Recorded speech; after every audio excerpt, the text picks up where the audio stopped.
ஐயா, நான் உங்களை பார்க்க வந்திருக்கேன். நீங்க திமுகவா? உறுப்பினர்கிட்டங்க. ஐயா வணக்கம், நான் மனு கொண்டு வந்திருக்கேன். நான் உனக்கு மட்டும் அமைச்சர் இல்ல, தமிழ்நாட்டுக்கே அமைச்சர். கொஞ்சம் வெயிட் பண்ணு. ஹலோ ஐயா வணக்கம். மா, நான் பச்சாத்துல பிஸியா இருக்கேன், வெய்மா போன. ஐயா வணக்கம்ங்க. ஏம்மா உயிரை வாங்குறீங்க? இப்ப இடைத்தேர்தல் வெற்றி விழால பிஸியா இருக்கேன், வைங்க. இப்படி ஆல் டைம் பிஸியா இருந்து தமிழ்நாடு தொழில்துறை மற்றும் திறன் மேம்பாட்டுத் துறையை அதல பாதாளத்துக்கு கொண்டு போன நம்ம சொடல பாபா குரூப்ல இருந்து அடிக்கடி அனாவசியமா பேசி அடி வாங்கும் அமைச்சர் தான் CV கணேசன். ஆக்கிரமிப்புக்குள்ளான யமனேரி வெலிங்டன்ற ஏரியை மீட்டு வாய்க்கால்களை ஆழப்படுத்தி நீர்ப்பாசன வசதியை ஏற்படுத்துவேன்னு சொன்னாரு.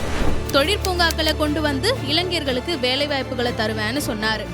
திட்டக்குடி அரசு மருத்துவமனையை தரம் உயர்த்துவேன், இப்படி பல வாக்குறுதிகள் கொடுத்து ஒரு செங்கலை கூட நட்டு வைக்கலன்னு தொகுதி மக்களுடைய கதறல்ல கேட்டு கம்முன்னு இருக்காரு கணேசன்.